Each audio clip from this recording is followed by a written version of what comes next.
శుక్లాం వరదరం విష్ణుం శశివర్ణం చతుర్భుజం ప్రసన్నవదనం ధ్యాయేత్ సర్వవిఘ్నోపశాంతయే అగజానన పద్మార్కం Gajanana మహార్నిశం అనేకదంతం భక్తానాం ఏకదంతముపాస్మహే.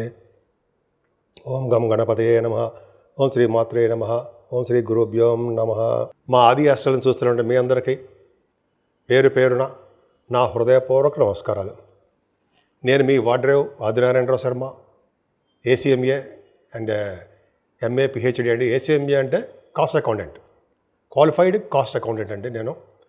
And same time MA astrology and vastu. సరే, అది పక్కన పెడితే ఇప్పుడు మనం 15 జూన్ నుంచి 21 జూన్ వరకు కూడా ఆ వారం రోజులు ప్లానెట్ పొజిషన్ ప్రభావం ఎలా ఉండబోతుందో తెలుసుకుందాము. అందుకంటే ముందర ఏంటంటే మీ జాతకాలు చూపించుకోదలుచుకుంటే మీ కింద నెంబర్కి ఫోన్ చేయండి, తప్పకుండా పరిష్కార మార్గాలు చెప్తాను నేను. ఇప్పుడు ఆ నెంబర్ కూడా చెప్తాను, 7075389489 అండి. అది ఆస్ట్రాలజీ 7075389589. మీకు బాగా గుర్తుంటుంది. 389589 ఈజీగా అందరికీ గుర్తుంటుంది. సరే, అది పక్కన పెడతానండి. నేను మా వీడియోస్ మీకు నచ్చాయి అనుకుంటున్నాను. తప్పకుండా మీరు లైక్ చేయండి, షేర్ చేయండి, సబ్స్క్రైబ్ చేయండి. సరేనండి, ఇప్పుడు మేషరాశి గురించి తెలుసుకుందాము. మేషరాశిలోనే శుక్రుడు ఉండడం వల్ల ధనయోగ ప్రాప్తి కలుగుతుందండి. పైగా వాళ్ళు వాహనాలు, వస్తువులు, చక్కటి డ్రెస్సులు, ఆభరణాలు, బంగారు ఆభరణాలు ఖచ్చితంగా కొనుక్కోవడానికి అవకాశం ఉందండి. రవి ద్వితీయ భావన ఉండడం వల్ల అంత గొప్ప అదృష్టం ఏమీ కాదు. కాకపోతే రవి వలన ఏమవుతుందంటే స్పీడ్గా మాట్లాడడం, స్పీడ్ వాకింగ్, స్పీడ్గా అన్ని కార్యక్రమాలు చేయడము ఉంటుందండి. కాకపోతే కుటుంబంలో ఒక చిన్న చిన్న మనస్పర్ధలు రావడానికి అవకాశము శనీశ్వరుడి దృష్టి ఉండడం వలన ఉంటుంది. ఏదైనా ఫైనాన్షియల్ స్టేటస్ పెరిగి తీరుతుంది. ఆర్థికంగా డబ్బులు మీ దగ్గరికి వచ్చి తీరుతాయి. ఏదైనా బుధ గురు రవి ఉన్నారండి. బుధ గురు రవి కూడా 15th ఆఫ్ దిస్ జూన్లో మీకు రవి మారిపోతున్నాడు. రవి బుధులు 3వ భావన ఉంటారు, గురుడితో పాటు ఉంటాడు. అది ఏమవుతుందంటే రవి బుధులు ఒక విధంగా పిడివాదన చేస్తారు. పిడివాదన అంటే వాళ్ళు వాదించే వాదన కరెక్ట్ అని అనిపించుకుంటారు, అవుతుంది కూడా. ఎందుకంటే వాళ్ళు న్యాయబద్ధంగా వాళ్ళు వాదిస్తారు, ఖచ్చితంగా ఉంటుందండి. తమ్ముళ్ళకి చెల్లెళ్ళకి చాలా చాలా అద్భుతంగా ఉండడానికి అవకాశం ఉంది. గురు ప్రభావం వలన, అలాగే బుధుడు ప్రభావం వలన మీకు కొంత యోగం కలగడానికి అవకాశం ఉంది. అంటే బుద్ధి బలాన్ని, జ్ఞాన సంపదని బాగా మీరు సంపాదిస్తారు. అలాగే మీ తమ్ముళ్ళని, తోబుట్టువులని కలుస్తారు. అద్భుతమైనటువంటి రాజయోగం కలగబోతుంది. ఏదేమైనా మీ కంఫర్టబుల్నెస్ అంటే చంద్రుడి ప్రభావం వలన ఎప్పుడు ఇబ్బంది పడకుండా చాలా హ్యాపీగా ఉండడానికి బాగుంది. ముఖ్యంగా చదువు విషయంలో ఏమాత్రం ఇబ్బంది పడరు. అలాగే తల్లిగారి యొక్క ప్రేమాభిమానాలు మెండుగా ఉంటాయి. ఏదైనా కుజకేతువులు అంత అద్భుతమైన పరిస్థితులు లేరండి. కుజకేతువులు బాగున్నారు, కానీ సర్పదోషంలో ఉన్నారు. ఏదైనా పంచమ స్థానంలో కుజకేతువులు రాజయోగాన్ని, మంచి యోగాన్ని ఇస్తారండి. ముఖ్యంగా చదువు విషయంలో అద్భుతంగా రణిచెడి చేస్తారు. స్పోర్ట్స్, మీకు ఏ స్పోర్ట్స్ రంగంలో ఇష్టం ఉంటే ఆ స్పోర్ట్స్లో మీరు విజయం సాధిస్తారు, డబ్బులు సాధిస్తారు, ప్రైజెస్ కూడా ఉంటాయి. అంతేకాదండి, సాహిత్య రంగంలో కానీ, సంగీతంలో కానీ మీరు నృత్య కళాకారులుగా ఎలా ఉన్నా సరే మీకు దాంట్లో షైన్ అవుతారు. అంతేకాకుండా స్టాక్ మార్కెట్లో కూడా మీకు అభివృద్ధికరంగా ధనయోగం పడడానికి అవకాశం ఉంది. ఏదైనా శత్రువుల వల్ల భయం, అలాగే రోగాల వల్ల భయము, అలాగే మీకు రుణాలు సౌకర్యం ఉన్నా కూడా రుణాలు చేసేది పద్ధతి, ఇవన్నీ ఎక్కువగా ఉంటాయి. ఏదైనా మేనమామలు కూడా అది అద్భుతమైన పరిస్థితుల్లో మాత్రం ఉండరు. ఏదైనా శుభకార్యాలు మాత్రం మీ ఇంట్లో ఖచ్చితంగా జరగడానికి అవకాశాలు ఉన్నాయండి. వివాహ శుభకార్యాలు, వేడుకలు, గృహప్రవేశాలు, ఆచరణ వ్రతాలు అంటే కదా, మంచి మంచి కార్యక్రమాలు అన్నీ మీ ఇంట్లో ఉంటాయి. భార్యాభర్తల యొక్క అనురాగ దాంపత్య జీవితం బ్రహ్మాండంగా ఉంది. ఏదేమైనా మీ గురు ప్రభావం వల్ల, భాగ్యస్థానానికి గురుడు వల్ల హార్స్ రైడింగ్ చేస్తారండి. మీరు హార్సెస్, గుర్రాలు ఎక్కడానికి అవకాశం ఉంటుంది. అలాగే విదేశాలకి చదువు రీత్యా విదేశాలకు వెళ్తారు, ఉన్నతమైన చదువుల రీత్యా. అలాగే తీర్థయాత్రలు చేస్తారండి మీరు. తీర్థయాత్ర గురువుగారులు చేయొచ్చు, పీఠాబదులు చేయొచ్చు, నైమసారణ్య యాత్రలు చేయొచ్చు. కలి ప్రవేశించని ప్రదేశం ఏదైనా ఇక్కడ ఉందా అంటే యాక్చువల్గా నైమసారణ్యంలో కలి ప్రవేశం ఉండదండి. అంటే చెడు అలవాటు, చెడు ప్రభావం మనమే ఉండదన్నమాట ఖచ్చితంగా. సో అలాగే గురు ప్రభావం వల్ల ఫైనాన్స్ సంబంధించిన వాటిలోనూ, విద్యా సంస్థలోనూ, బ్యాంకింగ్ ఇండస్ట్రీస్లోనూ అలా మీ వ్యాపార అభివృద్ధి దినదిన ప్రవర్ధమానం అవుతూనే ఉంటుంది. 10th హౌస్ లార్డ్ కూడా శనీశ్వరుడు అంత బ్రహ్మాండంగా ఏం లేడండి మీకు ఏ భావంలో ఉండడం వల్ల. సో మీకు ఉద్యోగంలో ఎప్పుడు మానేద్దామా, ఎప్పుడు మారుదామా జాబ్ చేంజెస్ అని ఎప్పుడు అనిపిస్తుందండి మీకు. కానీ చేంజ్ అయిపోతుంటారు. పైగా చరతత్వ రాశి కాబట్టి 10th హౌస్ కూడా మీకు అలాగే ఉంది. చరతత్వ రాశి మకరం కాబట్టి మీకు ఉద్యోగాల్లో మీకు మారిపోదాం అనే ప్రశ్న వస్తూ ఉంటుంది. ఏదైనా చంద్ర రాహువులు లాభంలో ఉన్నారు. 17వ తారీఖు 18వ తారీఖు రాహుతో కలిసి చంద్రుడు మంచి చేస్తారు ఉండేవి.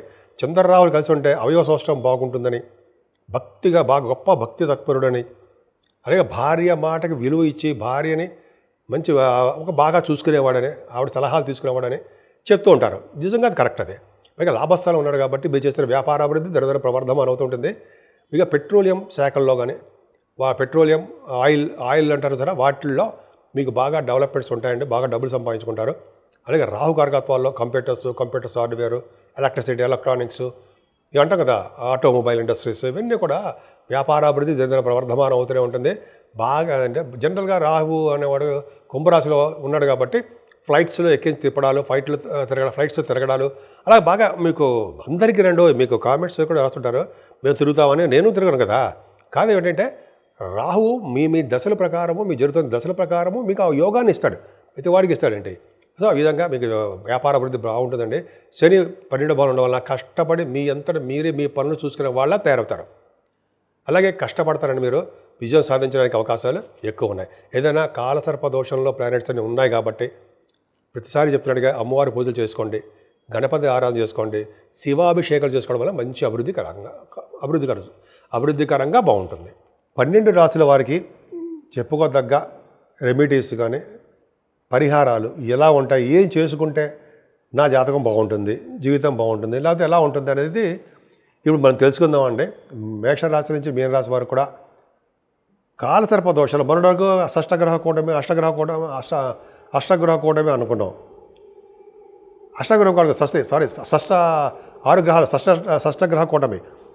ఇప్పుడు ఏంటి, కాలసర్ప దోషం. ఈ రెండు కాలసర్ప దోషం ఉంటే ప్లానెటరీ పొజిషన్స్ అంతా కాలసర్ప దోషంలో ఉండిపోయారు. అంటే కుంభరాశి నుంచి చూసుకుంటే అలాగా కుంభం, మీనం, మేషం అంటాం కదా, వృషభం, మిథునం, కర్కాటకం, సింహం, ఈ రాశులు కూడా అన్నీ కూడా సర్పదోషంలో ఉండిపోయాయి. అయినా అక్కడ చంద్రుడు బయటకు వచ్చినందుకు మాత్రాన సర్పదోషం అందరికీ ఉంటాయండి. ఎందుకంటే రాహుకేతుల మధ్యలో అంత అద్భుతమైన ఫలితాలు ఏమి ఉండవు. అందుకని కాళహస్తి వీలుంటే మాత్రం తప్పకుండా దర్శనం చేసుకునండి, చేసుకోకుండా రాకండి. అక్కడ సూర్యభగవాన్ దేవాలయం కూడా ఉందండి. పద్మావతి అమ్మవారిని ఎవరైతే పూజిస్తారో వాళ్ళకి సర్పదోషాలు పోతాయి అని చెప్పి శాస్త్రం కూడా చెప్తుంది. ఎందుకంటే వెంకటేశ్వర స్వామి తిరుపతిలో కూడా మనకి అమ్మవారి పద్మావతి అమ్మవారి యొక్క దర్శనం చేసుకుంటే రాహుకేతువుల వచ్చే దోష పరిహారం తీరుతాయి ఉంటాయి. అది కరెక్ట్. అదొక అదృష్టం ఉంది మనకి. అలాగే మనకు అంత దూరం వెళ్ళాము. మన ఊళ్ళోనే అతను సూర్యభగవాన్ ఉంటాడు పక్కనే. సూర్యభగవాన్ ఆరాధన కూడా చేసుకోవాలండి. ఐశ్వర్య ప్రదాత, ఆరోగ్య ప్రదాత. ఆయనకి అర్ఘ్యం సమర్పించడం వల్ల, గాయత్రి మంత్ర జపం చేయడం వల్ల సూర్యభగవాన్ పవర్ మనకి అంతా ఇంత కాదు. సరే, అమ్మవారికి ప్రభావం కావాలి, రాహు ప్రభావం తొలగాలంటే మనం మంగళవారం దీపారాధన చేసుకోవడము, నిమ్మకాయల డిప్పలో మనం వెలిగిస్తాం కదండి, మీకు తెలిసిందే. అంటే 18 మంగళవారాలు చేస్తూ ఉంటాం మనం. అంతే అక్కలేదు, మీకు ఎన్ని మంగళవారాలు ఉంటే అన్ని మంగళవారాలు పూజించండి, రాహు ప్రభావం బాగా తగ్గుతుంది. అలాగే మనం ఏం చేయలేము, చండీ హోమం చేయించుకుందాం, అమ్మవారి గుడి సందర్శన చేసుకుందాము, ఆవిడకి దర్శించుకుందాము. అంతేకాకుండా కుజుడితో కలిసిన కేతువు కూడా 12 భావంలో ఉండడము అంత అద్భుతమైన ఫలితాలు ఏం కాదండి. కేతువు చాలా మనకి యాక్సిడెంట్లని, భార్యభర్తలు కలవకుండా ఉండాలని, సంతానం లేకుండా ఉండాలని, ఇవన్నీ మీకు జాతకాల్లో ఉంటాయి. కాకపోతే ఆయనకి ఎవరైతే కేతువు పూజ చేసుకుంటారో నవగ్రహాల్లో 7 వారాల పాటు చేసుకొని ఆ దానం ఇవ్వడం వల్ల అదొకటి. అలాగే గణపతి ఆరాధన, గణపతి పూజలు పౌర్ణమి వెళ్ళిన చవితి పూట చేయించుకున్నా చాలు.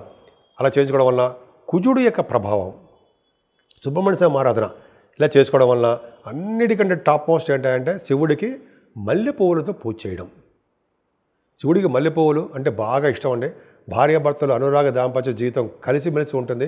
అలాగే శివుడికి మనకి తులసి దళాలతోటి మల్లెపువ్వులతోటి ఎవరు పూజ చేస్తారో వాళ్ళు విష్ణువులాగా ప్రాప్తి అంటూ నేను ఎక్కడ చదివారండి, నేను కూడా అద్భుతమైన ఫలితాలు ఉంటాయి. అలాగే కాకుండా విష్ణు ఆరాధన కూడా విష్ణుమూర్తి పూజిస్తూ వెంకటేశ్వర స్వామి యొక్క దర్శనాలు చేసుకుంటూ ఆయనకి మనం అంటే మన దగ్గరున్న ఊళ్ళల్లోనే ఆయనకి తులసిమాలతో అభిషేకం, తులసిమాల సమర్పించడం వల్ల, శ్రీకృష్ణుడిని పూజించడం వల్ల అద్భుతమైన ఫలితాలు ఉండి తీరతాయండి, సందేహం లేదు.